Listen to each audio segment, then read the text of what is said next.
Love this podcast? Support this show through the Acast supporter feature. It's up to you how much you give, and there's no regular commitment. Just hit the link in the show description to support now.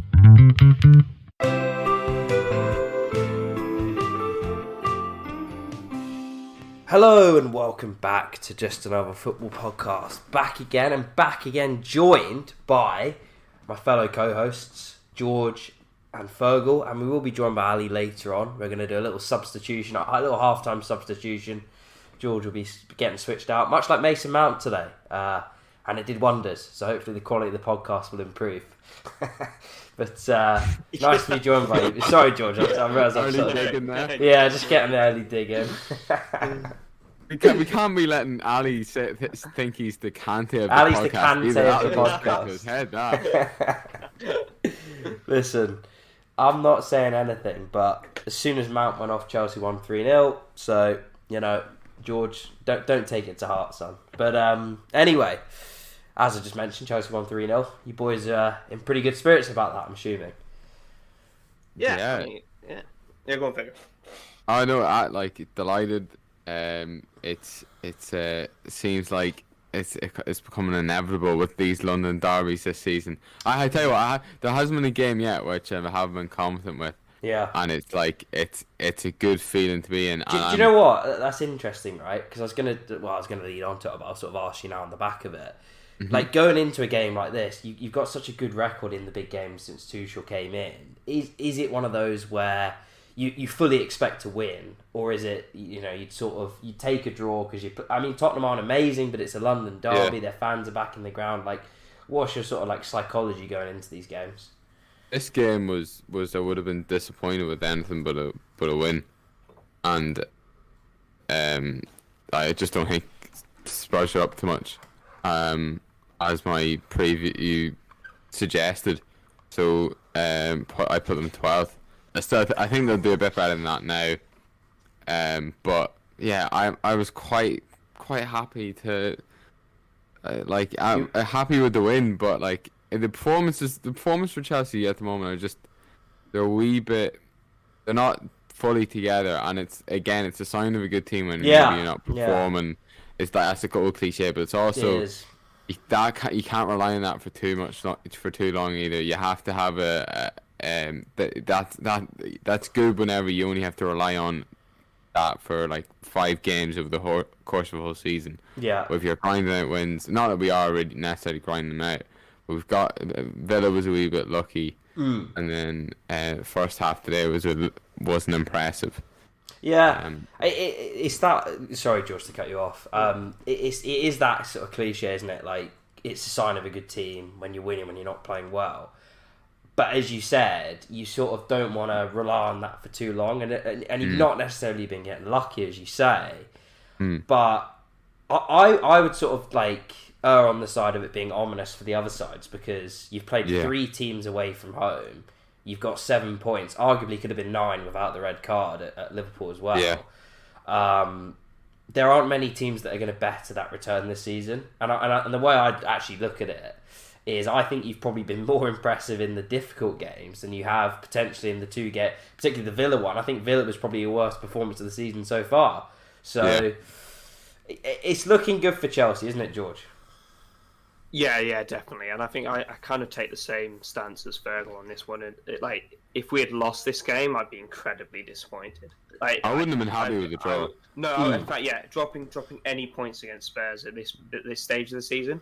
Like, I know that sounds really disrespectful, but like under Nuno, they haven't really impressed me. Even in the games they've won, they haven't really impressed me. Recently, they've gone through a massive slump. I think he won Manager of the Month for August.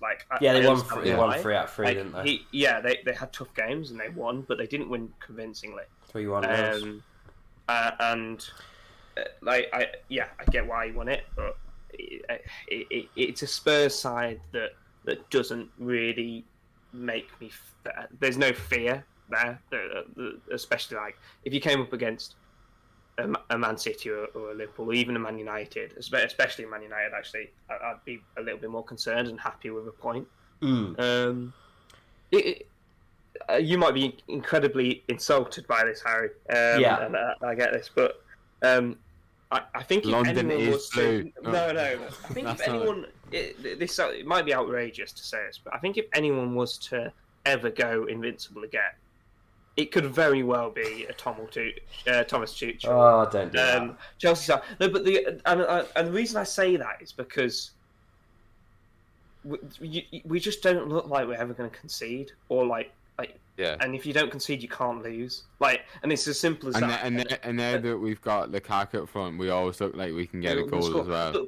But we might go invincible and not win the league. We might draw every single game 0-0 from here. But so I think last season I could have saw that like not winning the league, and then just drawing every game 0-0. But Lukaku is like the goals against Villa were amazing. Yeah. And so I think he brings a cutting edge. That game, as much as anything, was like the example of why you brought him in, because Villa were good. It was a tight game, and you didn't create bucket loads, if we're honest. No. And yeah, he has 2 chances, sticks them both away. 2 shots, didn't he? Yeah, 2 shots the whole game. And it's to be honest with you, it's difficult to even call the second. It's a half chance at best, and he puts it in the top corner. Like, what I would say about Chelsea, I completely agree regarding the defence. I think you've got the best setup for knockout football and big games, probably of any team in Europe at the moment. I can't think of a team better equipped for those games, because as you said, you don't concede. I think for me, if I'm looking at it like going for the title race, you've got 3, maybe 4 teams if you want to throw Man United in there, and I know people are going mad about it, we'll get on to them later. You've got 4 teams potentially that are going to beat most other sides in the league, as has been the case so far. I think the thing I'd be looking at with Chelsea is, can they keep winning the games they're expected to win, where they're going to be allowed to have possession and have to break down a team? Because I'm not yet convinced. The only sort of black mark for me against Tuchel, I think he's been excellent. I think he's you can't doubt what he's done since he's come in. The only area of doubt I have is you don't create bucket loads against a set defence. Now, it might be that because you've got Lukaku in, you don't need to. You can sort of play the margins with it a bit, and if you get one chance or whatever, he's going to stick it away, and you've got plenty of goals in the team. I just think I think the bar is so high that you're not going to be able to drop many points in those games. And win the league. I think Lukaku. I think at times last season it was Werner was just missing chances. Yeah. Missed some more today. He missed some more today. At this point, I think Romelu Lukaku passed him at one point, and at that point, and he missed one. I think that's on Romelu. That's on everyone else at this stage. You know what I mean? You just shouldn't be passing him. Yeah. Use him as a decoy. Yeah. But no, with Lukaku, I felt like at times we lacked a presence in the box, so we didn't actually have as many options of getting the ball into the back of the net as we do now. And I think I think we are. I was worried going into the season about creating goals, but I'm not too worried, because second half we looked like we were just an onslaught. I know Tottenham came on to were pushing a bit, and they just weren't very good in the second half. But I am more confident with it, and I think the squad's a Swiss Army knife. We've and we have a different tool for each job. And a great the bench is a joke. Well, what I was going to say, we're always going to have ways to find a way through. It's a pretty good. It's a pretty good tool to have at your sleeve to be able to bring Kante on as a sub at half time to sort of change the system. And also, sorry, just to Kovacic, the last 2 games. Yeah. This is something I've noticed, and it must be Tuchel, but the improvement in Jorginho, Kovacic, and Kante. Yeah. In their passing, in their a lot of the time with Kovacic and Jorginho, it was sideways passes. You see Kovacic last weekend. Have you ever seen him do that ball, George? No. I've never seen him play that ball, and it was top tier. And so if he can add that level of passing onto his incredible dribbling, and he's getting stuck in, he's a different player now. If he can add that. Now, it was only one game, and he done well again today. I thought Yeah. But Jorginho has even improved in his more penetrative passes. I feel he's improved. And people that like love Jorginho would say he always had that. I don't think he has. I think always that's had that. revisionism. I think Yeah, if you I look think at it is Jorginho, revision. there's and I have mates of mine who've said to me that he's always been world class. The way I look at it is, he might have been good in Italy, didn't watch him. He might have been good for Italy, didn't watch him. He was poor under Sarri. He was probably even worse under Lampard. And then since Tuchel's come in, he's been world class. Like, I'm not going to deny that. He's been one of the best centre midfielders in Europe. And I think that's a testament to his coaching, if I'm honest with you. Yeah, I've seen improvement. There's very few players that you haven't seen improvement under Tuchel, and all the defense is another example. Go ahead, George. I mean, he Jorginho now with his range of passing reminds me a lot more of when we signed Fabregas.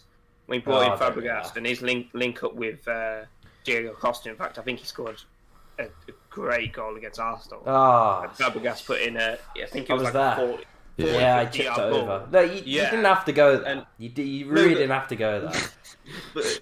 But that's sort of the quality that we really lacked, and obviously I think Jorginho is improving in that. Kovacic is improving. I'm not as positive as Fergal. I think we've still got a lot of problems going forward. Problems? I think we've got a lot of problems going forward. What are they? So the way I see it is, I actually think we're creating less chances than we were with Werner, and I think obviously. We are scoring more, but our percentage is a lot better. It's a small sample though. But the problem is there's no margin for error. So if Lukaku has a duff 3 games, which pretty much every striker has, he could well. Like every striker has a duff 3 games. I really struggle to see where our goals come from, and I'm really glad Tuchel changed the formation, because clearly two number 10s wasn't working in this whatsoever. game. Yeah. Not against sort of the 2 centre mids that Højbjerg and Ndombele. I know Ndombele doesn't work that hard, but it wasn't working. It wasn't working, and I'm surprised he brought off Mount. Not because Mount wasn't doing bad, he was doing badly. It could have been Mount or Havertz, to be honest. But Havertz was a lot poorer. It could have been either. Either were poor. Probably just he's better as a striker than Mount. Yeah, but that's what I'm thinking is, I'm surprised we haven't set up with Mount deeper, and well, we've been saying this for ages. But yeah, I'm surprised we haven't set up with Jorginho and then Mount and Kovacic pushing on, or Mount and Kante. As further forward, because we know how Kante's developed his game, and then almost 2 strikers in the sense, but one being Lukaku, one being Havertz, or Werner, or Pulisic. And I think Ziyech's days are done at Chelsea, if I'm honest. I think he's been absolutely woeful every single time he's played. Oh, I don't know about that. He scored some goals. I don't know, but I'm not even that much of a fan. But he scored some important goals. No, but the thing with Ziyech is he's so limited. He's so not even to the point of you could argue. I think Gary Neville tried to. You don't know how lucky you are to have somebody. No, he's not good enough. Fucking hell, man. No, look. You want to get into limited? Make sure you listen to the second half of this podcast, mate. Please. You'll know what limited players are. For the people that can't see what I'm saying, the disdain in Harry's eyes out. He's like, what I give for a Ziyech. Yeah, no, he's saying Chelsea are in big trouble. Big trouble. No, I'm not. No, I'm just concerned. I kind of get it. I actually think I front do. 3 is a bit off. I think I don't. That's it. It's the 4. I don't think right. Havertz and Mount 2 10s is actually good. I think you need the more dynamic. I think Havertz and Mount are too similar. And I think a better combo would be, I think it's Havertz or Mount, and ideally Mount drops deeper and ends up being one of the 2. But there's no room for him right now, and there's no sign of Tuchel being happy to drop him deeper. But I think that could be where Mount goes in the future. But so I'd have Havertz or Mount, and then like a Pulisic, Hudson-Odoi, or Werner as the other one. I think it's nicer, balanced. And you can even use Havertz as the second choice number 9 as well. But I think it's more dynamic, and I think it's just a better combination. I feel like Havertz and Mount are sort of picking up the same spaces sometimes. 100%. I think Ziyech and Havertz are worse together. I think two left-footed players, like they seem to. Yeah, I said. Weird, did you know what? You'd expect one to go wide, but Havertz, even though he's on the left, doesn't go wide. He cuts in, but on his left, it's really bizarre the way he plays. I mean, it's effective, but two players with left foots in that, for me, it just doesn't work. I think it worked really well against us because you used the 2 number 10s as smoke screens, got the ball into the Lukaku, and then got Reece James on the overlap. I think if you get Reece James high, I think it could work for you. But fuck me, lads, you don't know how lucky you are to be choosing from some of these players. I know how lucky. Our biggest problem in the summer was we need to sell players. Like that's what the issue was. You didn't do bad there either, though. You recouped about 130 million. Yeah, I still think, like, I'm looking at Livramento, who had another good game today, and I'm regretting that. Like, we know the choice for some of these signs, but like Gurhey had a decent game. You got 20 million for Gurhey. Yeah, Gurhey, I understand. I'm not too worried. I'm not too worried about Gurhey either, because this Livy Cowell fella that's on loan at Huddersfield is balling out in the Championship. He's going right to the very top, so I'm not too worried. But yeah. Just to sort of quickly finish on Chelsea, George mentioned a tweet before we started recording. I saw the same one about Tuchel being the best in-game manager in football at the moment. Is this an opinion you guys share? I mean, going off the back of today, it's kind of hard to disagree with it. Yeah, I think it's hard. He's definitely in the conversation. I think there's very few other managers that would be. It's up there with it's like Mourinho and his pump sort of like tactical changes in mid game, to take off Mason Mount half time, like a fan's favourite that. It's a big call. Like that, it's brutal. It's a big call. Although Mount's the type of person, and he's tactically astute himself, that he probably would understand it and be all right with it. But yeah, it's a big call, and he's made a couple of them. And it's different things, like playing Azpilicueta at wing back. None of the Chelsea fans would have been calling for that. And yet in the big games against Real Madrid, he done that and made it work and made it balanced. And he changes things. I think that's why this squad is so good for him. As I said, Swiss Army knife. Yeah. And he knows what tool to pick. He knows, we'll go for the corkscrew this time. We'll go for the. I could do a file of my nails. He knows which one to go for, and I think I'd happily say I don't know anybody else. Pep Guardiola has been proven that he actually goes the other way. Whenever he tries something fancy, he bottles it. Yeah. So I can't think of anybody else right now. I think it's a really good point that you made about. I think Tuchel knows this team really well. He knows what players' limitations are, and that's probably why he plays a back three. He's not always played a back three in his career, in his managerial career, and he knows exactly what Mount can do, what Havertz can do, and how. I mean, obviously, we can say he's the best in-game tactical manager in the Premier League, but he has been given all the resources to do that. Yeah. I wouldn't say obviously. No, he has though. That was going to be my take on it. Was and I said this earlier. When you're able to bring world class players like Kante on as a substitute, and don't get me wrong. There's sort of a balance between it. It's not always the obvious choice though. No, it isn't. It's not. It wasn't necessarily the obvious. I don't choice think many people at half time would have said you need to get Mount off for Kante and go 3-5-2. They might have said you need to get Mount to score another goal as well. It actually looks defensive. It obviously wasn't. You peppered them. I think the thing is, when you look at it, right, Frank Lampard had these same players and he had them in 7th. So it's not just a foregone conclusion that you walk in, take this squad, and they're immediately European champions and looking like well in the title race. It's a lot of it is to do with his management, but it helps to have the squad you've got. It helps. I don't think you can play the sort of football you're playing without 30-40 million pound players all over the pitch. It's not like a disservice to Tuchel. I think you've made the smart signing in bringing Lukaku in, and he came in mid-season, and it could have easily gone the other way for him. He could have not got a tune out of these players.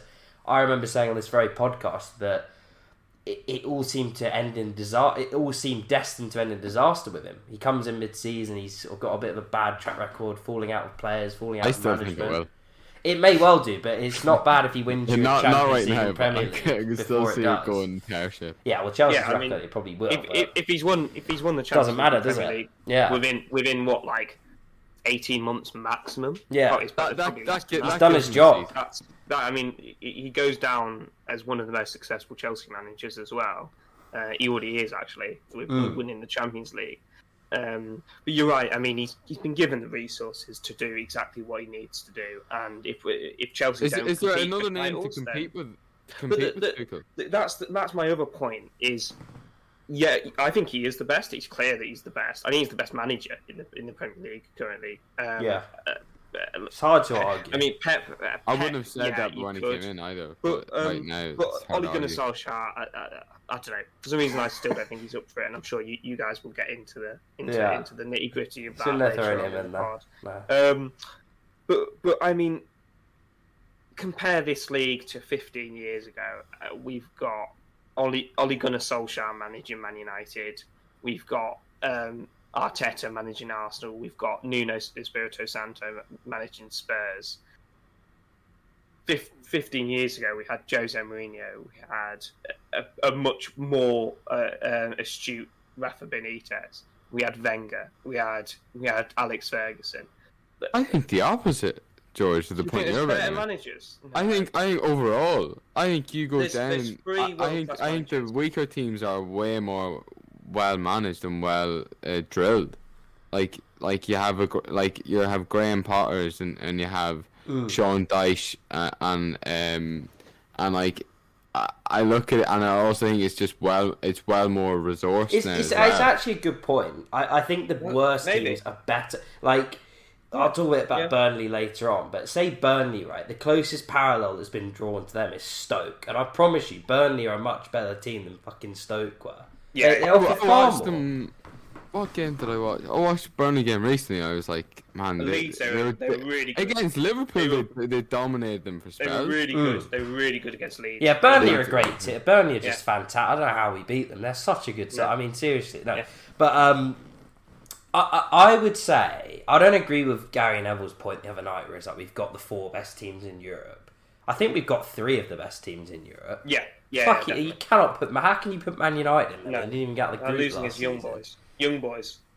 We'll get into Man United later. Yeah. I quickly want to do a bit on Spurs before you have to leave us, George. I thought they were alright first half, but as Roy Keane says, it's 90 minutes, so it doesn't really matter what you've done for 45. I thought they pressed quite high and made... Do you know, it's one of those, like, it's fine margins, because they beat Man City, because Man City pissed all their chances up the wall. Spurs took their... They created a few, but they put one in from outside the box. If Spurs score in the first half, could be a completely different game. They didn't, and they were dreadful in the second half. Once they went behind, they just weren't coming back. To me, Spurs are like a shit Man United, where they have moments, but they actually don't finish them. Like over the course of the game, they don't control it. There's no control. But there's absolute they're the antithesis of like City and Chelsea. I think they've got one way of playing, which is basically soak up pressure, hit them on the break.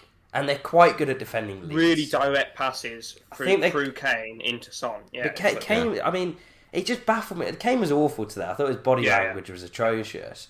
But he was playing like on the left wing in the second half. I didn't really understand what they were trying to do. And as they said on Sky, I've never been a massive advocate of this Kane in midfield sort of bandwagon. I don't understand it.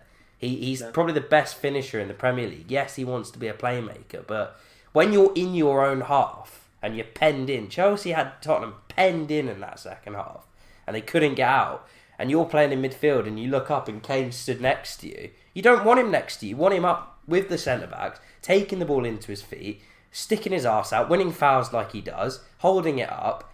Yeah. That's what he should be doing. I don't understand why he's playing in his own half. And it doesn't make any sense to me. It's not only that, like you said, he played a lot of the second half, not just in like midfield deep. He played left wing. Like he genuinely swapped with I didn't Son for understand good. that.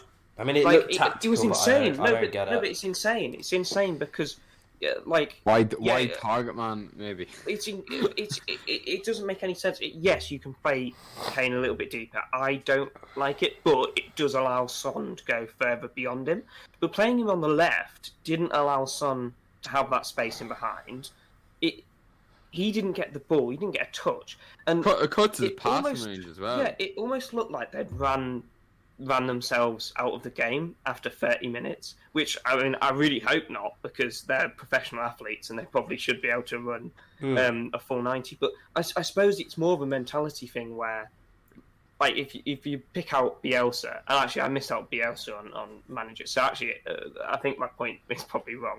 We do have some great managers in the Premier League, just not the big six. Well, just to put a good touch on that, we still have Klopp and Guardiola as well. Yeah, well, great Guardiola. I don't know. That's another. George is savage. Yeah, Zeke's not good enough for Chelsea. Guardiola's now like he's not good enough. Guardiola calls the fans out and draws 0-0 to Southampton. He's a bum, mate. He's a bum. Yeah, and there's a lot of people at that game as well. It looked like the mentality was just like, oh, we've done our work now in the first half. We might need a little bit of a rest, or I think we're drilling a team like that. Most of it comes down to mentality rather than actually like physical stamina, because all of those players on that pitch should be able to run for 90 minutes. I don't know if it's a bit of a hangover from sort of the Mourinho era, because let's be honest, like, Nuno isn't a complete, like, he's not the opposite of Mourinho with his tactics. There are some like parallels to be drawn in the way they want to play on the counter attack. And Wolves were a decent team under Nuno, probably for about 18 months in the Premier League, and then they got found out a little bit and were pretty rubbish last season. I know they had injuries in that, but like, if I was pretty underwhelmed by that appointment, to be fair. And I just think that the way they've played for the last year and a half in games like that is to absorb a lot of pressure and hit on the break. And you're right, they pressed high for about 30 minutes, and then it was like they just couldn't sustain that intensity and kind of reverted back to type, and ultimately come unstuck on set pieces. That would be the thing that annoyed me most. If you want to defend and dig in and be resolute, you can't be giving up 2 goals from corners. It's ridiculous. Yeah. So, I it's difficult because I'm in no position. Like, you shouldn't throw stones from glass houses, like as the saying goes. But Tottenham are really poor. They just, I don't know what they're trying to do. Like, they've held on to Kane, and it's looking questionable. He clearly didn't want to be there. Still doesn't want to be there. I'm not suggesting he's down tools, but it's like he's lost that intensity a little bit. They have a few injuries, and suddenly they're down to their bare bones. I think the performance last week would worry me much more than today. I thought they were awful at Palace. And if sorry to cut you off, Harry, but if he doesn't get 20 goals this season, does his value drop by like 30 million, 20 million? I know that sounds insane, but he's another year But the biggest older. issue for Kane is who the strikers he's going to be competing with for a move in the next summer, and Mbappe, and he's going to be. He's another year older, and he's got the injury hit. It's not happening. He has to actually have the best career of his season to make a best season of his career, or of his career even. He has to have the best season of his career this year to really stand out as the best option for the Man Cities because otherwise they could easily go for someone else. Someone younger who's not going to cost even, like, Haaland's going to be 75 million. Yeah. No, I think, just to sort of wrap up, I think his move, it had to happen this summer. I think he knew it had to happen this summer. I think that's why he was so keen to to push it through. I think if he thought there was any chance he could go next year, he'd probably knuckle down for another year and get on with it. But I think he knows, I think his agent knows that this was the summer to get it done. And I just think next time, as you said, he's a year older. We don't know what's going to happen this season injury-wise, but say he has another couple of ankle injuries. Like, what does that do to the appeal of signing him? I think if he was going to move, he needed to do it this summer, and he hasn't. And look, he's got a nice, easy game next week to score his first goal this season, probably. But how are you feeling now? Because the form table has flipped a bit between the two sides. Yeah, I'll probably get onto it in the second half, like when we sort of talk about Arsenal a little bit. I think if you're Spurs, there's not a lot to be positive about, if I'm honest. Like, I don't see any sort of discernible pattern of play. I don't really see anything they're sort of building around. There's not a lot to be positive about. I think it's going to be a Tretch game next week. That is going to be one of the worst North London derbies. Like I promise you this. It could be so bad it's good. I promise you this. Yeah, maybe. I promise. Well, it's never bad. Can you remember a 0-0? I was gonna say it's never 0-0. That's it's what I'm never. saying. This genuinely could be the worst in living memory because the quality is just so poor. But maybe they'll both be poor. They'll both fancy their chances and go for it this time. I think. Well, they've got nothing to. If you're Spurs, you've got nothing to lose, have you? They need to get back to winning ways, simply put.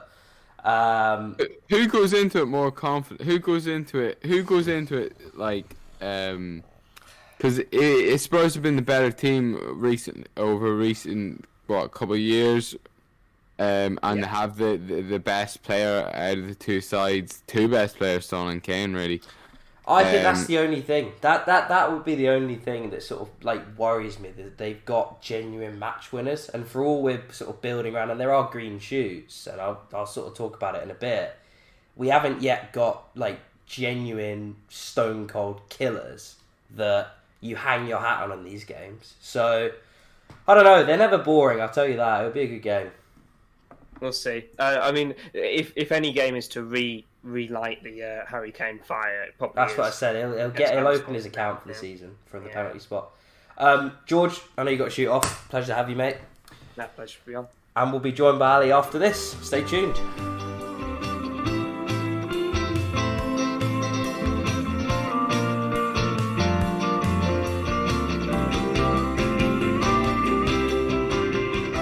And we're back, as Ali said last week, and Ali is here. How you doing, Ali? I'm doing okay. I'm going through grad school at the moment, starting my job as a soccer coach. But dude, I've been so busy, I actually haven't uploaded the last episode on YouTube. So sorry, everyone listening that didn't find the episode on YouTube. That's completely on me. Ali, I'll let you off if you can just very briefly give us an insight into your footballing philosophy. It's my footballing philosophy. Yeah. My footballing philosophy depends on being able to instruct 2 to 8 year olds. I absolutely love the job. So you're starting them young. I'm starting young. His That's my footballing philosophy is just making sure he's the same amount of kids that he started with by the end of it. Making sure he doesn't lose any amount of margins. That shouldn't be an issue, hopefully. But yeah, it's been cracking. I've really enjoyed it so far. But I've been really, really busy. I've had a lot of sessions. Mm-hmm. So yeah, long may continue, but hopefully I can find a better work-life balance, I suppose. Because it's been really, really, really busy. Well, but yeah, we're here. You've got your priorities in order. You've joined us, and just sort of slightly before you joined us, we were talking about Chelsea and obviously Spurs, and it was kind of leading into the North London derby next week. So I just quickly want to sort of talk about Arsenal. Yep. I think the best way I can describe beating Burnley 1-0, because we've done it, I think we've beaten them 4 times 1-0. The last 6 wins we've had there, 4 of them have been 1-0s. 1-0 to the Arsenal. Yeah, 1-0 to the Arsenal. It's back to the 1990s. Yeah. It's never easy at Burnley. We never, we've had much better teams go there and had to dig out results, and this was no different. I think the most important thing was to win the game. I think it was also important we won it because there's a general misconception around Arsenal, which is it was going into it was like they'll be fine technically, but can they handle the physical side of it? And I'm sort of like, no, it's the complete opposite. We don't create chances. I don't think we'll get bullied, but I think we could struggle to break them down. And kind of as it was, that is how it played out. As a worldie of a free kick. Without that, you kind of don't have the platform to build from and ultimately hold on to a result. And I don't know if we would have scored, but it's a solid win. Burnley's never easy. They make it difficult for kind of whoever they're playing. We were having a discussion earlier on the podcast, Ali, about how the general quality of the Premier League's improved. So Burnley are a poorer team in the league. It's probably 16th or 17th best team most years. But they still offer something. Like they put balls into the box, they're awkward, and they press high. In the second half, they really press. And one other thing is the quality of their set pieces, especially the free kicks. How the in swingers really reach the goal mouth, and someone just has to tap his head on it. I'm really impressed with those as well. They're very good at corner, and that's why it's important that your defenders have a good game and your goalkeeper has a good game. And I think it's important to give Ramsdale a bit of praise, because since he's come in, I think there's a lot of Arsenal fans that were like, it's not a good signing, it's a lot of money. He was excellent. And look, he might throw one into his own net next week, and it all might look stupid for me mentioning this now. But you have to give praise where it's due. I think so far so good. Yeah, he was. Yeah, I would say so. It was a very good performance. Like, nothing outstanding. He didn't make like 10, 12 saves or whatever, but he was very commanding, dominated his box, and that's ultimately what we need. Unlike Ramsdale, to be fair, like I know Ramsdale to be like, that's my perception of him anyway, and I could be wrong. That was mine. But last season. I don't think. Yeah, last season it didn't seem to be commanding his area very well. He didn't seem to, like, in corner kicks he was really, really shaky. Any sort of marking and he's just out of it. I think then someone just loops a header over him. So yeah, I remember much a improved goal. season, I guess. Ferg will probably remember it as well. Chelsea, where I think it was Chilwell scored at the back post, and it was about 2 yards from the goal line. Yeah, I remember that. And he didn't come out and catch it. And I think the thing I've said this many times with goalkeepers is, if you make a few mistakes, or even a mistake, it takes so many good performances and continued improvement to kind of shake off that the perception around you, like as a goalkeeper. So if you come out for a cross and you flap it and it ends up in the back of your net or whatever, it takes so much of you coming out after that and catching crosses, being really assured, to repair your reputation. It's not like a striker. To be known for good at catching crosses again, Yeah. It's not like a striker. Striker misses a chance, he can put one in 2 minutes later. I think a goalkeeper, it takes longer to sort of build up that reputation. I think he's been good so far. I think the thing that's impressed me most about him, and actually quite a few of the players we've brought in, is just their general attitude and the impression they've made on the other players, the manager, and ultimately the fan base. And I think for the first time, like looking at that team on Saturday, I looked at it and I thought, do you know what, like 1 to 11... Firstly, there wasn't any like Twitter. I've been saying this from the start of the season. I think 1 to 11, these are good. We're fine. I think we're not bottom of the table, whatever we were. I think it's once you start getting into those players that have to come in, once you get a few injuries and COVID related stuff, which we had, that's when I get worried. But the last 2 games, we've won 1-0. Let's not go overboard. But the teams we've put out, I've enjoyed watching some of those players. Like, they're players I want to see playing. I look forward to seeing them grow, and hopefully that takes us in the right direction. But I think Tommy Assi's looked alright as well. He's good. Tommy Assi's been really good. He just is what he is. I think I said to my mate earlier, he's not the same sort of player, but he reminds me of Nacho Monreal. He's just dependable, does his job, nothing spectacular. But I don't think we need that. I think we need someone to just go in there. He won all his aerial duels. Every time they tried to cross it, he blocked it. I thought he was excellent. And look, it's a big game next week. I can't say I can't say I'm like. It's weird. We've had 2 wins, not great wins, but we're back on track, so to speak. And Spurs have kind of gone the opposite direction. There's not a lot between the teams. We were sort of discussing this before you come on, Ali. I think the thing with Spurs is they've got more match winners than us, which stands them in slightly better stead if the game is tight and it sort of comes They down. also have I think they might have a couple more match losers in their side though as well. Like, I think now it depends if Xhaka comes back in. So someone said this earlier, right? Xhaka, because he serves the last game of his suspension in the Carabao Cup tomorrow, or Tuesday even. Yeah. And there's going to be a massive referendum around his selection or non-selection by Arteta, because I think what you've seen in the last 2 games is we've got other players that can play. Not amazingly, but we can move on from Granit Xhaka. So it's going to be really interesting. I can't say I'm not dreading it. It's my birthday, so those fuckers better not fuck it up on my birthday. Okay. I swear to God. If they That is, bollocks it up, that is I'll stress. be furious. But Are you watching it? I'll be anywhere there. I'll be for in your the birthday? ground. My 21st birthday, Arsenal Spurs. You literally could not have written it. I tell you, I it's like, for your 21st, like that, like to pin all your hopes of your 21st birthday on a game, especially this Arsenal team. That's risky. It's a fixture that's just known to throw up chaos as well. Like, form kind of goes out the window. It's never dull. There's always drama. Yeah. Fuck me, lads. My 22nd birthday was the day of the Champions League final, Liverpool-Tottenham. Oh. So, and you know how much I like the number 22, as is well known on this podcast. Yeah. And it was my 22nd birthday, and that was the Champions League final. But thankfully, it came out well. But I know the feeling. Indeed, I know the feeling, mate, Harry. not just for you, but for me as well. Thank God for that. Yeah. Moving But on. I just wanted Actually, yeah, go to for it. come back to a point about Aaron Ramsdale. Yeah, I want to be go a for bit it. of a contrarian because the point you made about it when he makes one mistake, it takes a bunch of good performances to come back from it. Well, that's partly true in some situations. In Aaron Ramsdale's case, I don't think that's the case.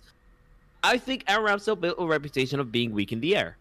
And the point of Ramsdale got relegated with 2 teams. Well, it's a team sport. The teams got relegated, not him got relegated. But and we knew he's not an outstanding goalkeeper. But if he keeps up the performances that he has started with at Arsenal, he can really recoup his reputation and be well known to be a good, like a very, very solid goalkeeper. But the important point for me is how much he's improved in the air, because the mistakes he did at Sheffield United, coming up for crosses and in corner kick situations, were not very few. And he had that, like, I've had that perception around him of being weak in the air for a reason. But what I've seen so far from him at Arsenal is great. Relatively. I can kind of only speak from a very, very small sample size. I didn't watch tons of him at Sheffield United last season. I saw the early mistake, like early in the season, he made some mistakes. I saw those. Yeah, I remember on the record Romain Tai's header. said on Twitter that I wasn't massively on board with the signing, but now he's here. One thing I will say is he's made an unbelievably good impression on the fans so far. Not just with his performances, but his general attitude. Let's put it this way, right? Bernd Leno's performances weren't so bad that he needed dropping, right? He was okay. He was replaceable, and he was replaceable if a guy came in, showed the right attitude in training, showed the right attitude to want to go and be the number one, made an impression on the manager and all the other players there. And it was there to be taken, but it wasn't like presented to him. It's not like Leno made 3 or 4 howlers and whoever was there had to come in. So he's clearly made such a good impression since he's come in that even at this early juncture, the manager's gone, do you know what? The jersey's yours. And all I'll say on him is, in that Burnley game, he coped incredibly. I don't think there would be a keeper this season that would cope any better with the aerial bombardment he was under than he did. That doesn't mean that all his problems you've mentioned in the air are solved, but he's been very good so far, and he's getting there. Long may it continue, because he's still young. He can still get a lot better, and he has loads of experiences for such a for his age. as well. That's exactly it. He's played more minutes than Donnarumma, I think, for his age, which is just unbelievable at 20. Wow, that is a good start. It's That's like awesome, yeah. magnificent, really. But moving on from Arsenal, it's getting better. It's getting better, but I'm still nervous for next week. So I in the Spurs bit, I was a bit more subdued. I really would have laid into them, but because we got them next week, I thought I'm just going to rein it in a little bit. You're not going to tempt fate. No, I'm very superstitious about these things. So I'm gonna just rein it in a little bit, and I'll lay into them after the weekend, hopefully. Let's talk a bit about Liverpool, Ali, because it was another win for Liverpool. Obviously, didn't watch the game live. From what I watched back of it, Palace had their moments, but Liverpool's so good from corners. They've scored 16 goals from corners since the start of last season, which is more than any other side. Although Chelsea got a couple today, I think they're second, funnily enough. Yeah. I mean, it can't be fluke when you're scoring that many goals from corners. Like, there's something going on there. Set piece coaches. Yeah, well, we've got one and he's crap. But But are they needed? As Danny Murphy was putting so articulately. Yeah. No. I don't know. I don't know. 3 goals, I don't know why isn't it? Danny Murphy. Okay, I mean, Talksport. It was on Talksport, right? Yeah. That's not a surprise. They always kind of try to revoke an reaction, regardless of what they actually think. But let's move on for that. It's nice that the fact that we scored 3 goals from set pieces is actually very reassuring. That we might find ourselves in a situation where we're not breaking teams down, where we have the set piece option. We have really good set piece takers. Alexander-Arnold and Mo Salah being the 2 primary ones. I don't like Andy Albertson so much as a corner taker. I think he's pretty inconsistent. Tsimikas, his crossing ability is insane. So that the fact that we scored 3 off set pieces is extremely reassuring. And there were variants as well. Like you had the Salah goal, which was kind of a flick on, and it fell to Salah in loads of space, attacking the far post.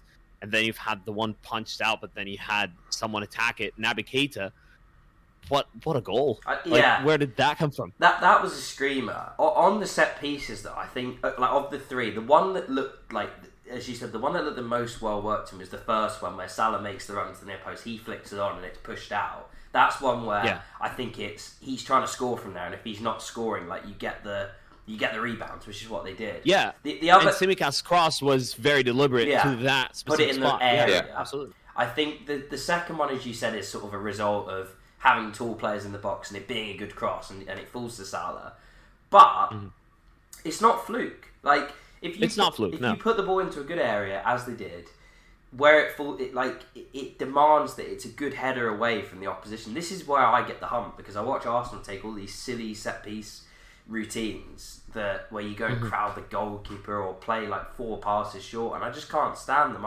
For me, put your best headers of the ball in the areas you want to cross it to, and then just put the ball in there. I don't know how complicated it has to be. I mean, maybe Ireland, like we haven't. The set pieces for Ireland have actually been a bit have been as good recently, but the one you think like, oh, they're going to try and change it up. No, it's on Shane Duffy's head every time, and it's about getting him space. Yeah. So they'll do the thing where 3 of them group up together, and then so that it's hard to be marked, and then they'll all split and run off. So it's all about getting space and letting your best players get a run on the defender, but like you shouldn't be trying to overcomplicate it and try and end up with the smallest player on the pitch getting the final tap in.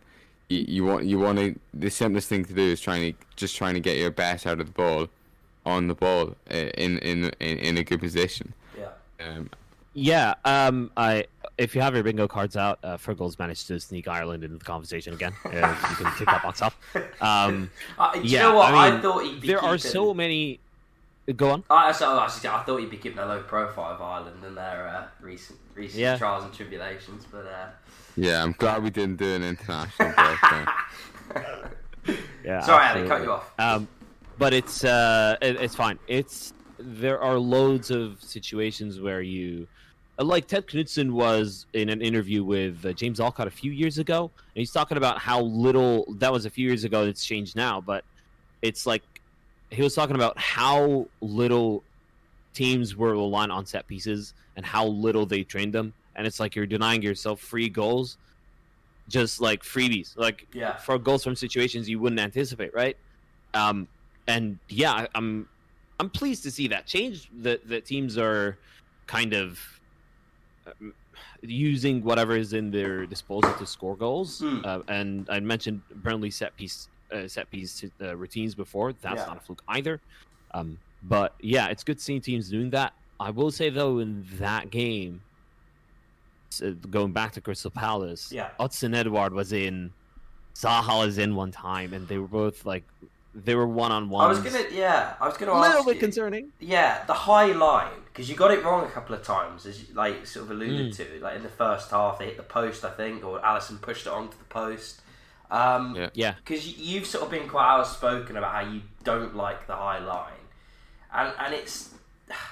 I've seen it a few times in Liverpool where earlier in the season they get better as the season goes on. They're sort of like grooving it, I think. But at the start of the season where they won the league, they had trouble with it. The start of last season, they had trouble with it, and then obviously the injuries. They had trouble in this game. In the 17-18 season, where we got the Champions League final, we had 11 first-team available players available for the final. Like, the lineup picked itself because we had so many injuries, and we absolutely knackered. Yeah. But the reason why I'm so outspoken about the highline for Liverpool is because last season in particular, sometimes we were, and it was Ozan Kabak and like Jordan Henderson at the back, or sometimes a couple midfielders at the back, and it was just a unique situation, as we all know. But we were playing a high line, but we weren't pressing. Yeah. So it didn't really add up. It was really easy for teams, particularly against, like, let's say Real Madrid, when Toni Kroos just kept putting it over the top of Vinicius Jr. over and over again. That was the kind of thing that frustrated me. But the high line always has its risk, but it always has its it sometimes has its rewards too. It's just a balance. And that's why a lot of the top AC teams do play with them. Against AC Milan, our high pressing worked insanely well in the first half until they scored the two goals. And they scored the two goals because they bypassed that initial midfield press and managed to get him. Yeah. So it has its rewards when you get it right.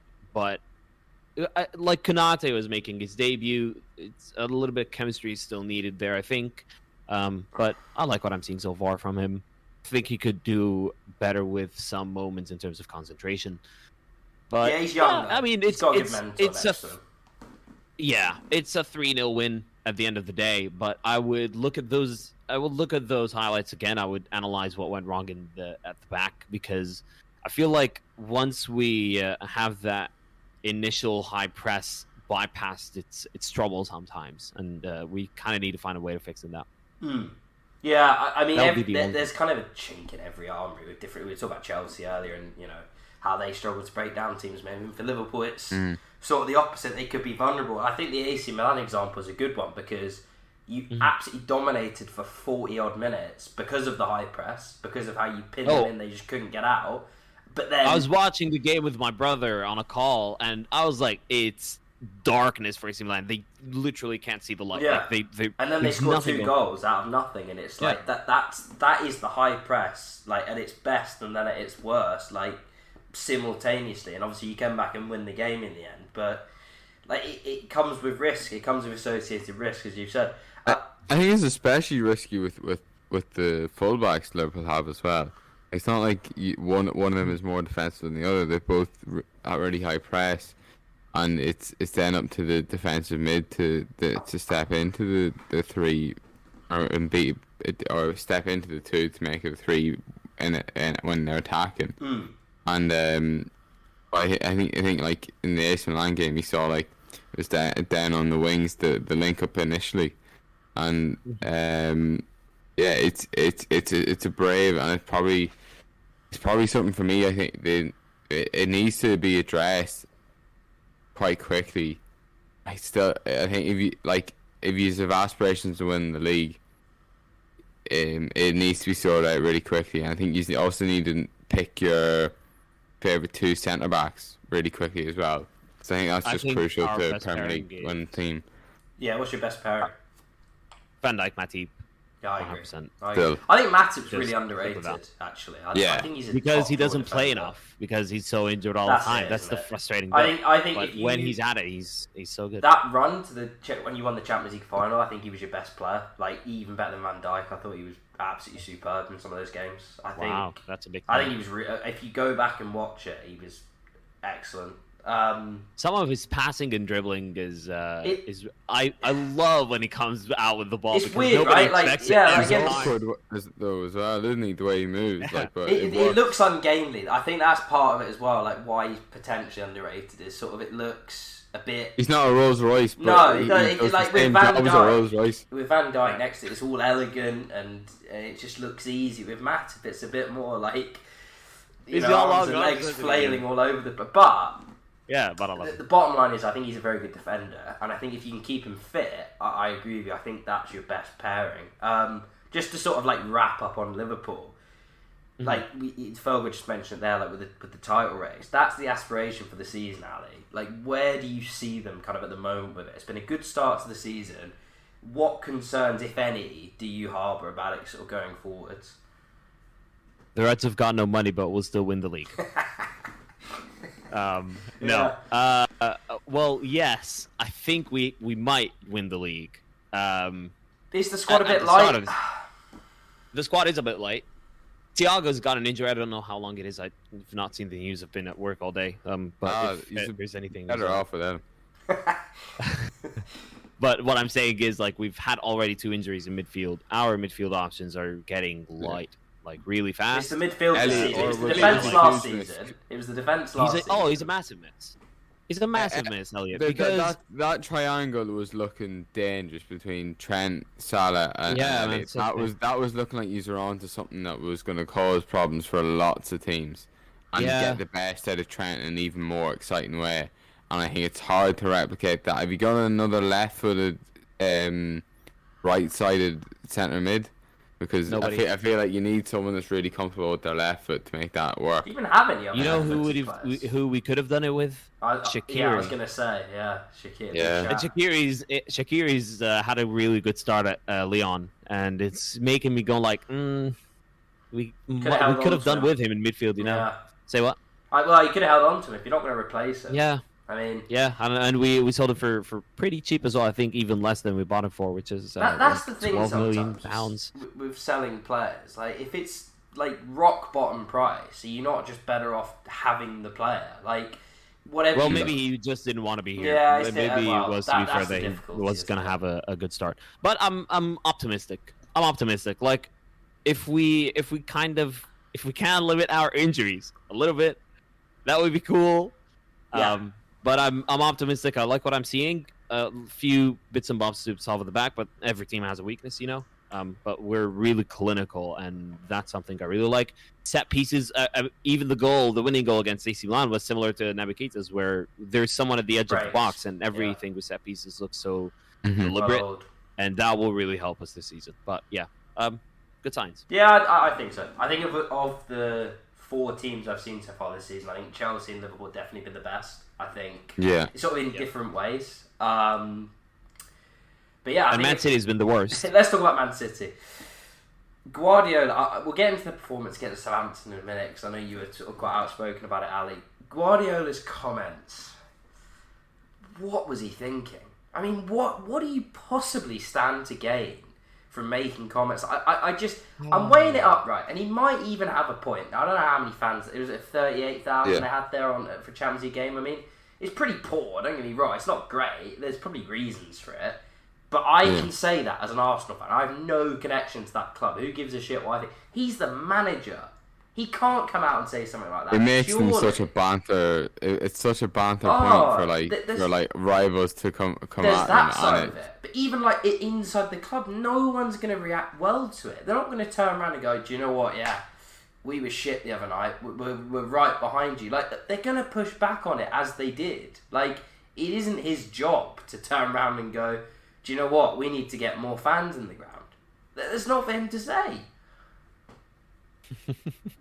Am I wrong? I mean, I love it. I love it so much. I just like, I love this so much. Guardiola. He you see him in something like the behind the scenes documentary they did, Amazon Prime.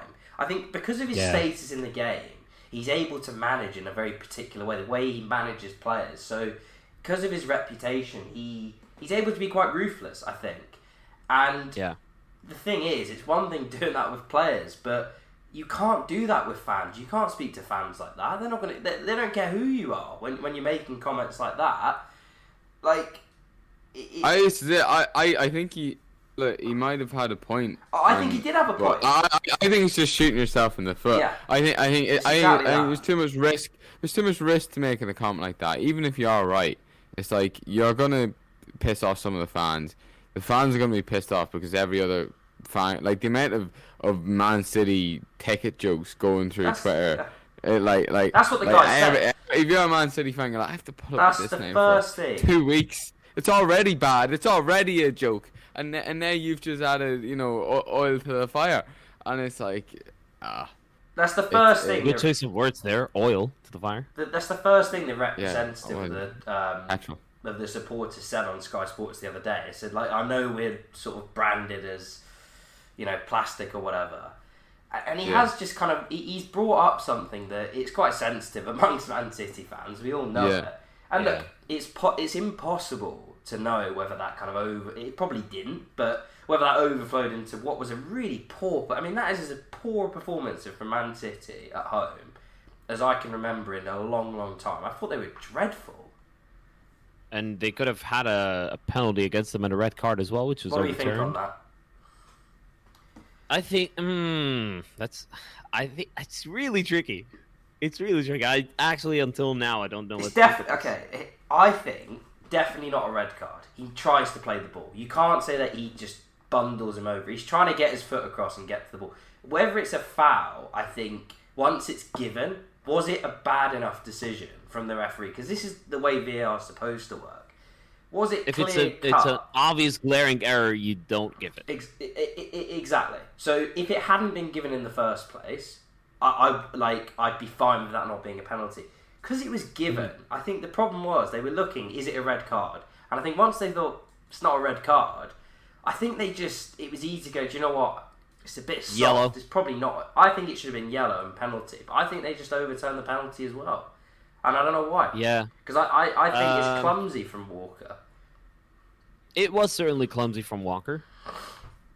I don't know. I mean, I've thought so much of this. I'm like, I think I'm past caring and like, let's move on from this because I like referees know better than me, of course, regardless of how critical I am of refereeing in England. Yeah, that's not what you said before. You've changed your tune. I'm changing. I'm flip flopping. You flip flop, but before you were like you're nearly going. Let me have that job, and I think I'll hedge me bets, and I'm probably doing better job.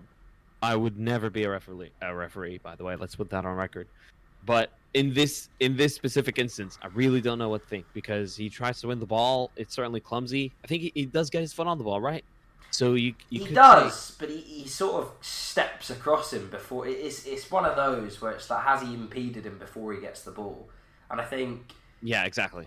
It's a real 50-50. I think it is 50-50, and that's why once it's given, I just can't see how it was overturned. That's the thing for me. Yeah. I don't particularly have like a sort of strong opinion on it. I don't really care what Man City do, if I'm honest. But it's definitely not clear and obvious. No, but the other thing is that I disagree with the clear and obvious because even clear and obvious is subjective. Subjective. Yeah. But that's the bar they've set, unfortunately. I agree with you. It's a really stupid turn of phrase. I don't think that's how it should be. But once they've set the laws, I think this is the problem with the referees. They've time and time again, when poor decisions have been made, rather than just come out and go, do you know what, the referee made a mistake.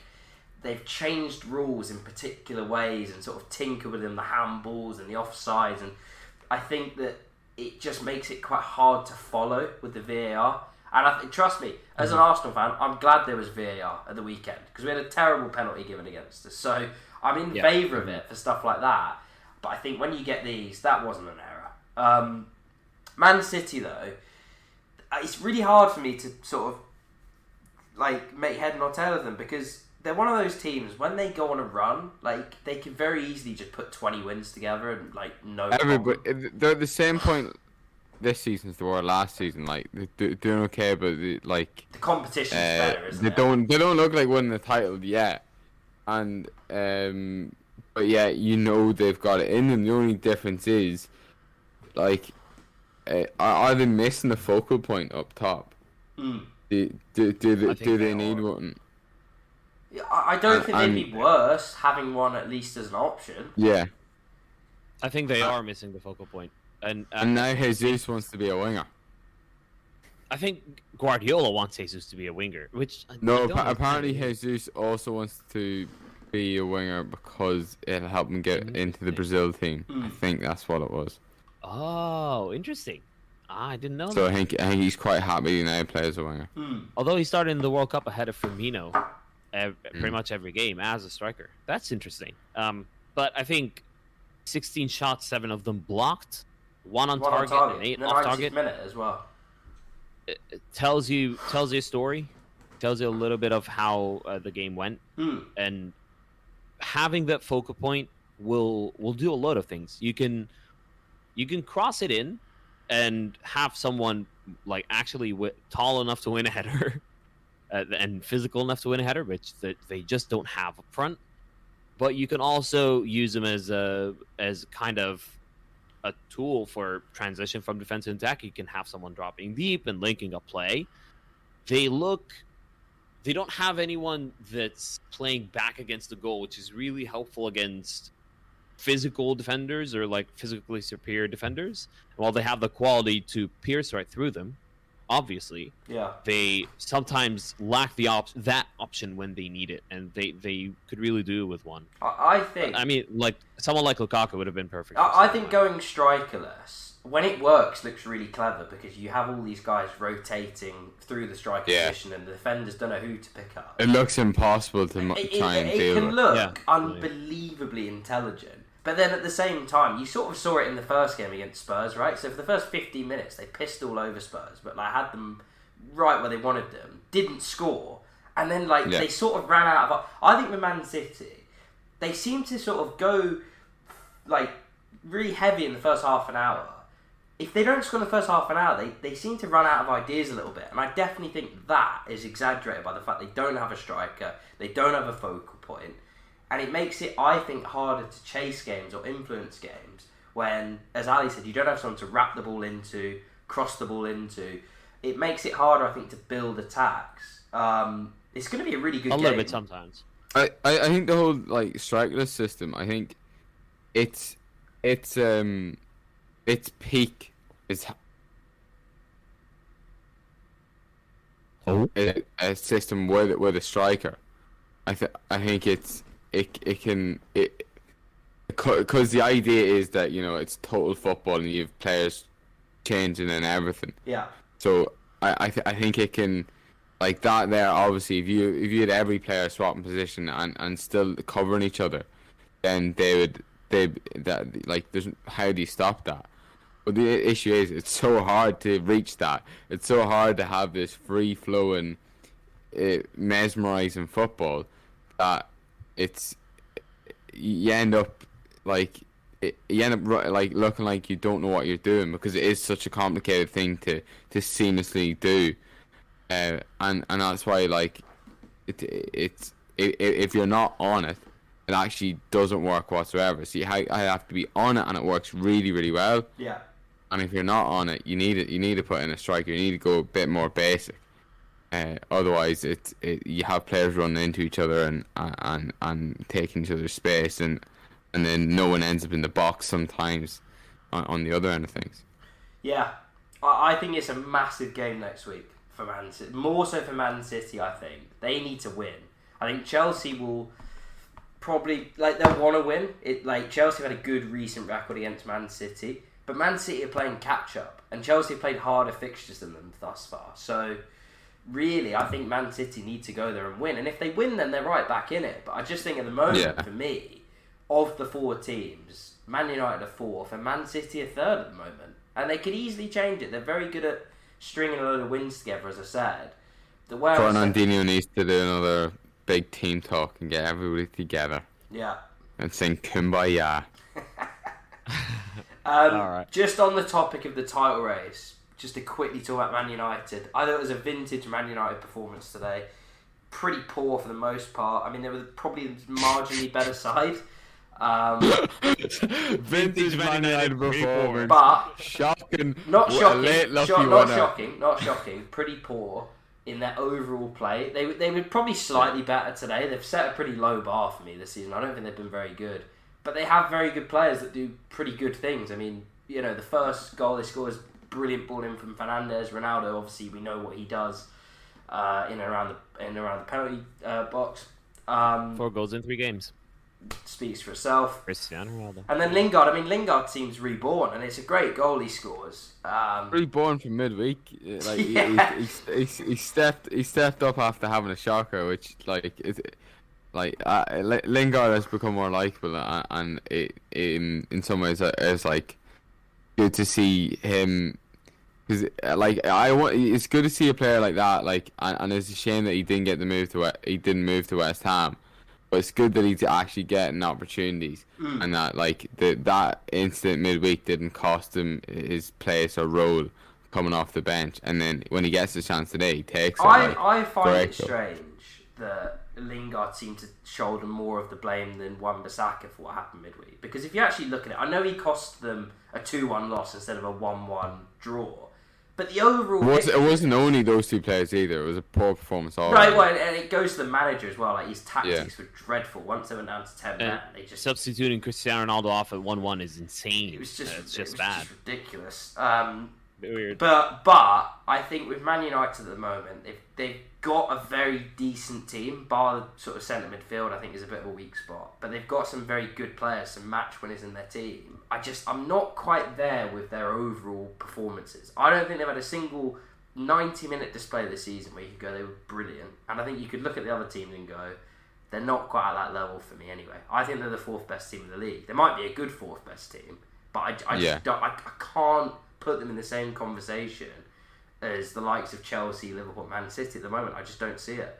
And then you don't back the manager either to be able to put in with Chelsea. We're not totally clicking with the system yet, but you back the manager to get that working. With Ollie, no way. it's yet to be seen. It's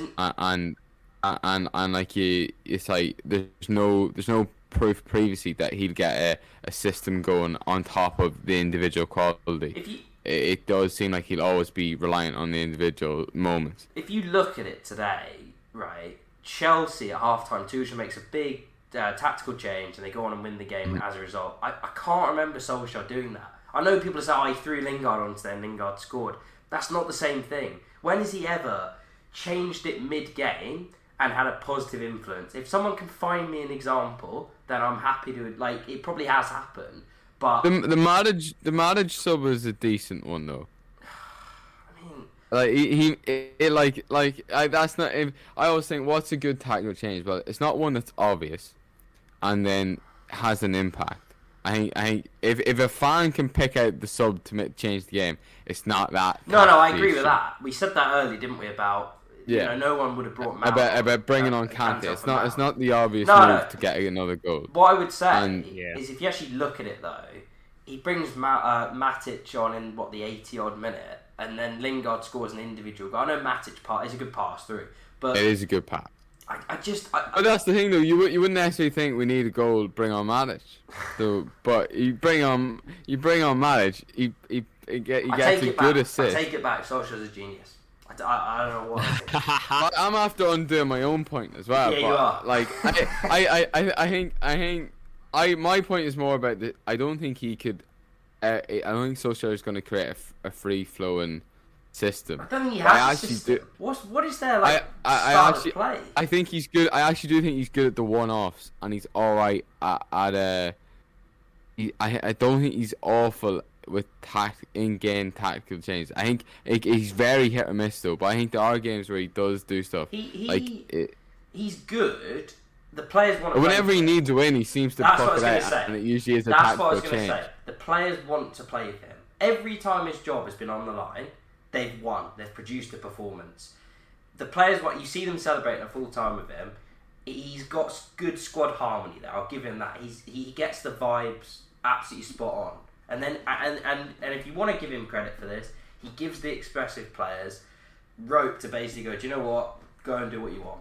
And they are doing it for him at the moment. I just look at it and I think when you've got 3 well-drilled, tactically astute, cohesive systems that you're competing against, I just can't see them beating any of those teams over a season. Three systems that also have a defensive midfielder. I maintain Man United need a defensive midfielder more than Cristiano Ronaldo. Absolutely. You're not going to find any argument from me on that. But look, people. If Ronaldo was so good, he could play defensive midfield. You know. Yeah, if he's the best player in the world, why doesn't he play defensive exactly. midfielder? Right. Exactly. He's better play any position on the pitch. Look, good win for them. West Ham isn't an easy. It's not an easy game. You got to win those games. Tough. Feel sorry for Mark Noble. Yeah, that's ridiculous from Moyes. I don't know what Moyes was doing there. I fundamentally disagree with the idea of bringing someone on as a penalty specialist. Yeah, me too.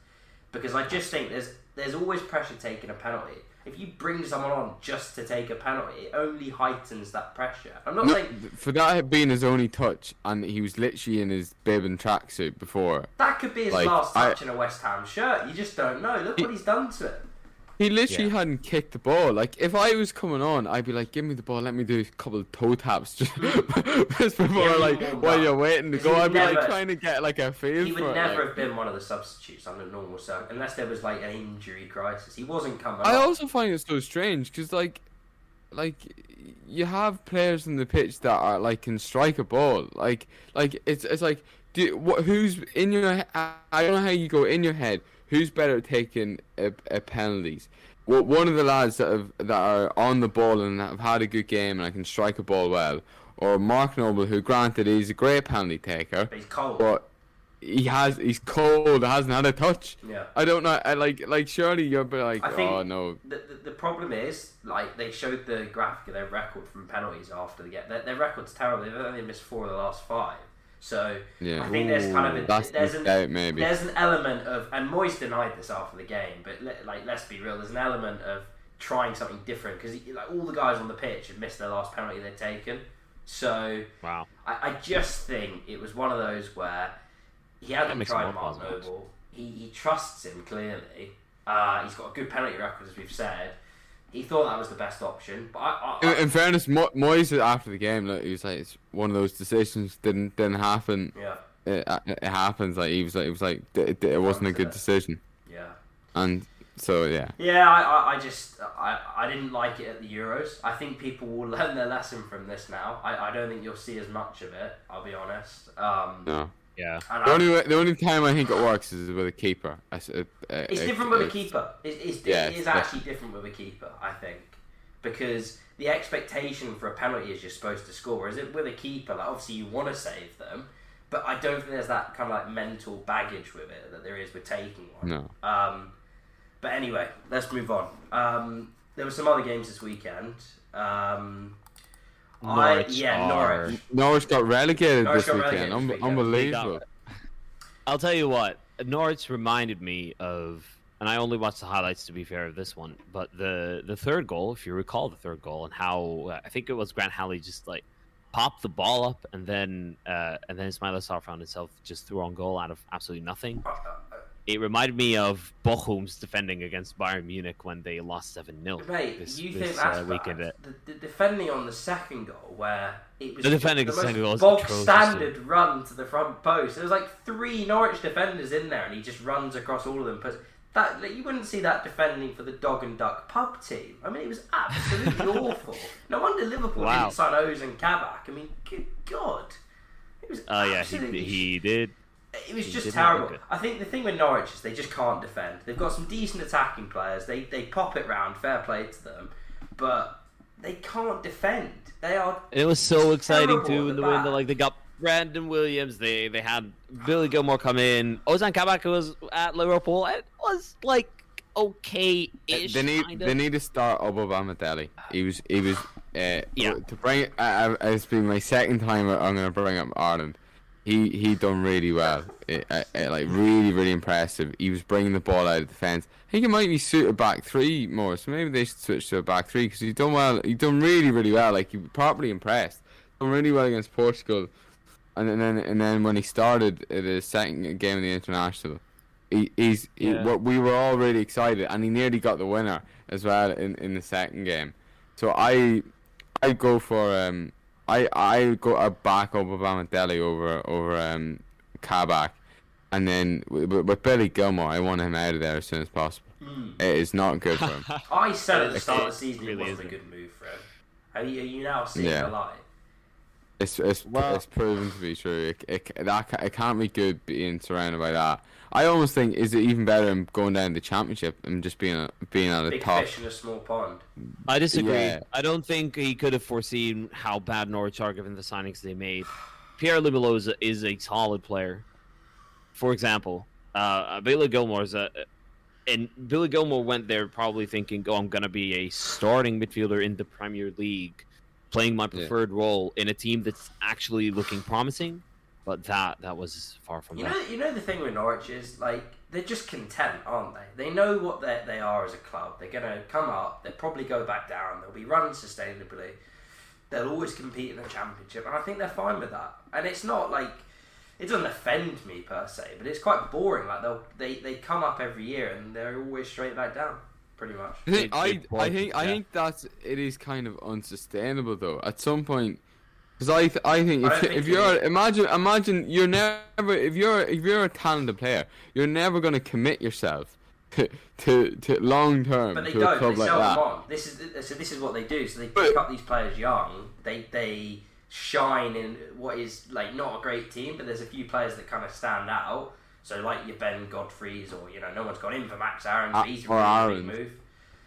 Yeah. Yeah, and then they sell them, and then they get the next one. That's Well, what they do. I do see that, but I think their idea is that they'll retain some of these players.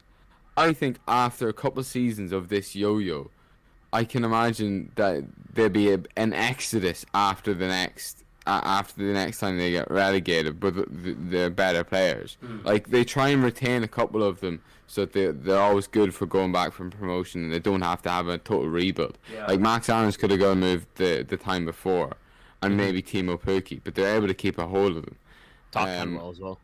Todd Cantwell as well, and so they're able to keep all the hold of them. But I feel like there's 4 players that could like, and the next time they go down, they're like, well, I don't want to go through this again. So that's 4 of your starting players that you have to re-sign and replace, and are such. I don't think that's as easy, and they're already after losing Buendia.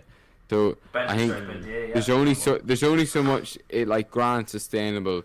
But you have to make it stick at some stage. Otherwise, I don't think players will sign for you with a long-term vision.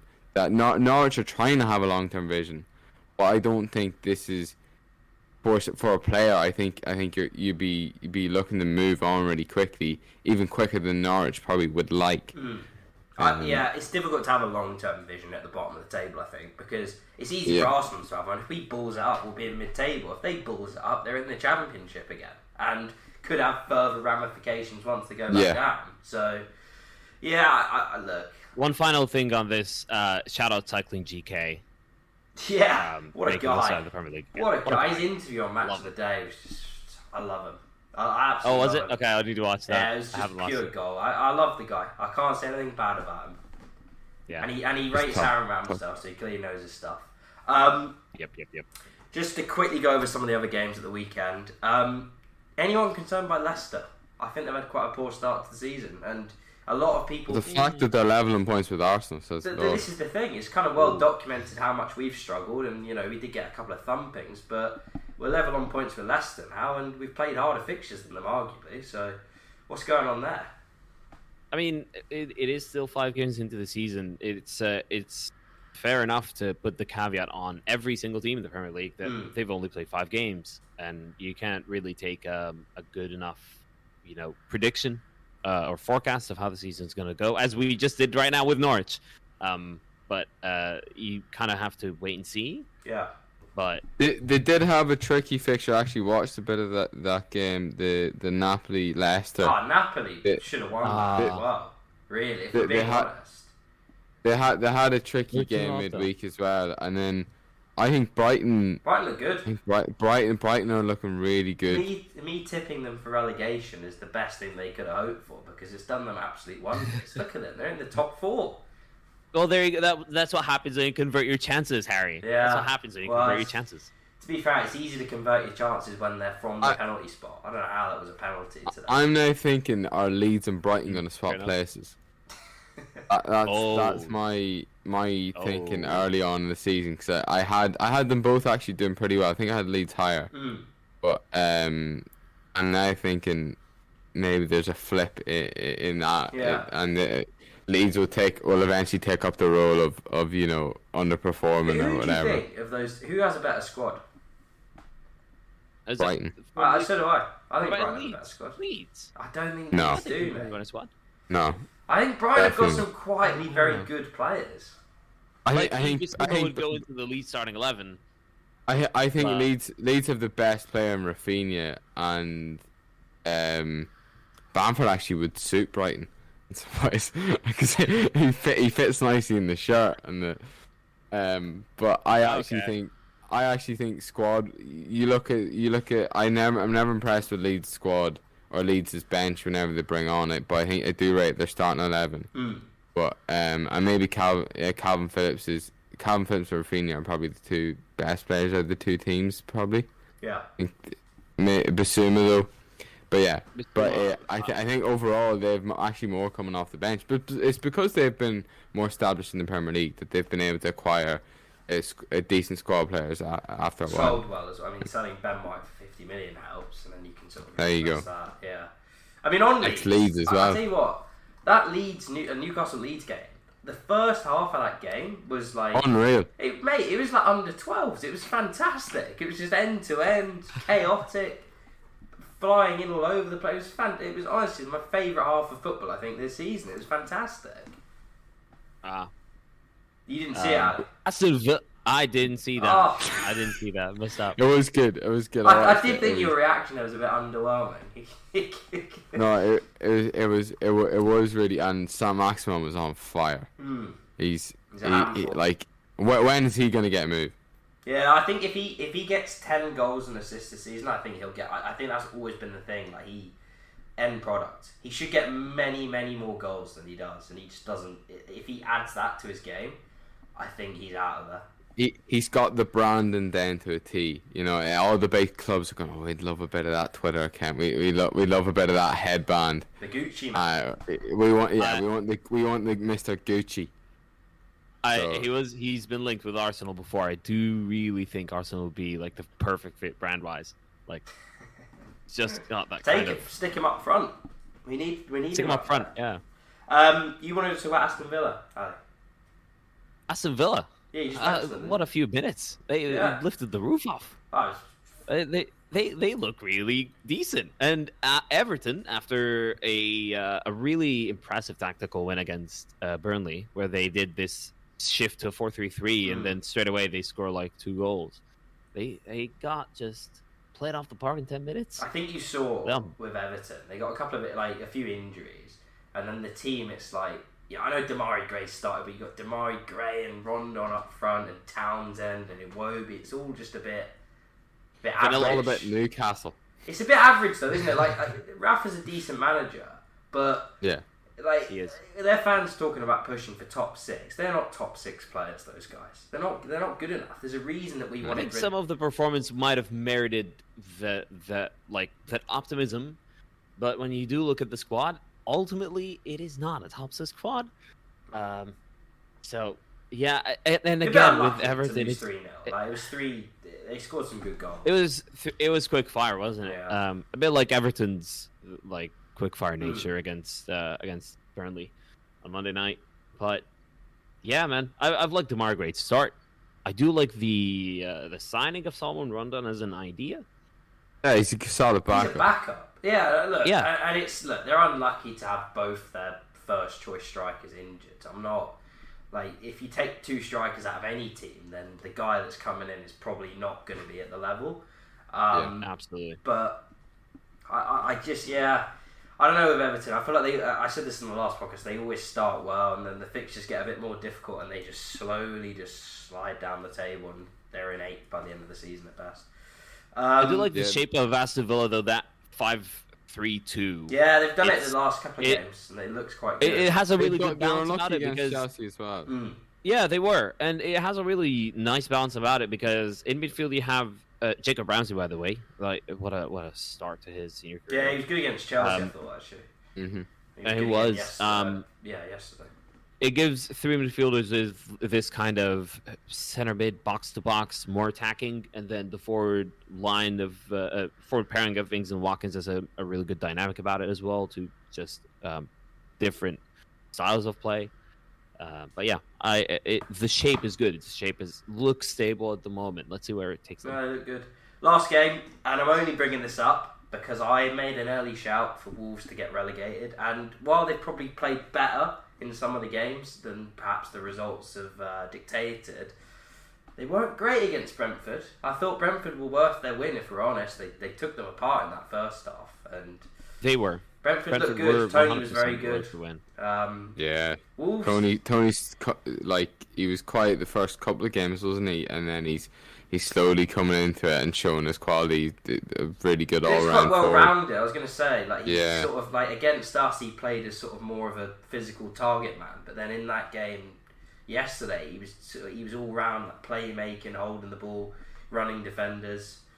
I thought he was really good. I mean, he dug out Arsenal midweek, so I'd loathe to give him credit. But I think What's he said? He's just like, we're shit, which is not wrong, but yeah. Yeah, he looks good. I mean, Brentford, I think they annoy me just because Rob Turner always goes on about them, but they are pretty decent. They do look a pretty good side. I think they'll have a solid season. Probably not spectacular, but they managed the game well. Like, they managed it how you would expect a Premier League side to see it out. Got the early goals, and then second half just stifled the game. Anytime Wolves got any momentum, just took the sting out of it, faking injuries, put the ball out. It was really professional. I thought it was a really good play. That's an away. That is the template for an away day performance. It is, and the tactical template for how to face up against Wolves in an away game was exactly how they shaped up, matching up with the back three, but having an extra man in midfield, and then Brandon Mbeumo up front with Tony. That just had it was just incredibly solid. I don't think Wolves are really within a chance. No. Any early shouts for Wolves? I mean, they don't look. They're looking at I tend not to make shouts. I had a quick look at their fixtures. I think they've had a tough enough run.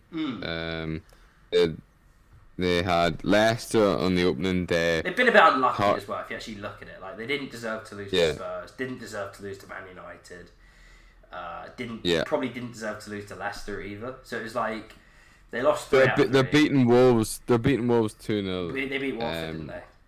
And Watford, sorry. They look a bit short of goals. I think the thing is with Jimenez, he's not quite back yet to his. Jimenez, I just don't understand how. It's bad, but I don't understand how he's gonna have a career because he was known as being a target man. Yeah. I don't know how he can head a ball with that. He threw the headband off actually, and that towards the end of the game, I didn't know he could do. I thought he had to play with it all times. But this is it. I don't know. I don't know enough about it, and I don't know. But my understanding about header check and all was they had to wear these full-on head guards. Yeah. And then it was if they ever got a clash in the head, they'd be subbed off a lot of the time if it was a bad one. Yeah. So I don't know. I don't know enough about it, but if you have to wear a headband, surely that must affect your heading ability. And he also looks leaner, he not necessarily a good way. I know what it is? He's not the same player, and it's understandable that he's the same player. It's sad, but actually, just he's not what he was. He was one of those players you always put in your fantasy, and now he's not. He's not. You know what it is? It's obviously a sharpness thing, but it's also there's a bit of a fear thing. Yeah, definitely. Probably. Obviously, has that injury in the back of his head, I imagine. The thing is, I think he will be trying to change his game to be more of not a target man, but let's say a forward that runs in behind, or an advanced forward that plays on the shoulder. But that's so hard to do. It is very hard to do. But I think that's why he's going target, for with being a little bit leaner. I don't think he'll ever be up to the same standard as the target man as he was as someone who runs in behind. I think it's going to be hard to sell him, but I think they need to cut their losses and go somewhere else with him. That's sad. It is difficult. It's sad. It's brutal though. That's football, and like, it's a real sad story the way it happened. But like, I will he's say a they did millionaire. need a striker in the window. They did need a striker. I mean, they needed a striker Never got last one. season. And this Fabio Silva fella, like the money they spent on him, and he Well, that's doesn't. the problem when you have a super agent basically running your club and running your recruitment. That's exactly, you get burned on some of these deals. Like that was a George Mendes signing. People are staggered that they paid 30 million. That's exactly why. He's still 19, but I haven't seen. He's nowhere near any it. flash. Look, it's not his fault. He shouldn't have been playing last season, and under normal circumstances, he wouldn't have been. But Yeah. the guy is not. He should be going out on loan or getting because he just doesn't look anywhere near the level to play the Premier League. Let's wrap Go it to up, guys. Championship. It's been going on a while here. It's been good to be back though. Good to be back to sort of. It was good to be back. semi-regular Fergal, format. want to give us quick tabs on Tammy? Yeah, quick tabs on Tammy to finish. Quick tabs on Tammy. He didn't score today. But he scored last week. I'm pretty sure in a. Scored He midweek came, in he the, came off the bench midweek. Yeah, that's what it was. Yeah. He's just tanking and- it. He's tanking his transfer value so Chelsea can buy him back on the cheap. Yeah. Mourinho went and said that he's gonna make him. He's gonna make him I can't remember the exact word, but he's gonna make him such a good striker that Southgate isn't gonna be able to avoid picking him. And he was bigging him up, but he's got bags potential and all the rest. Mourinho So and Tammy link up. he actually said, Mourinho said if he's not getting picked soon, Tammy should think about another country. That's what, he said something like that. He's not played for England, is he? No, he's not played in international tournaments. No. Fucking hell. There you go then. There you go. Yeah. We'll find him an Irish grandmother. Do you know what? I don't even think Abraham could save Ireland at the moment. Good God, that's another podcast in itself, Fogel. That's another podcast. In itself. We'll go into that at some point if anybody's. I don't know if the interest is there mate, from. the I'd interest is love to definitely talk there. about it, but The interest is there, mate, for you to just. I mean, it'll probably have to be a bumper episode. Like today's probably gonna be. I might have to end up paying you for Need double and that. put it down as a therapy session. But Just talk to us, mate. All right. Well, we'll have that coming for you guys, I'm sure. Thanks for tuning in. Thanks, guys. It's been an absolute pleasure to get back at Absolute pleasure to be back. it. And we'll see you on the next one. Cheers.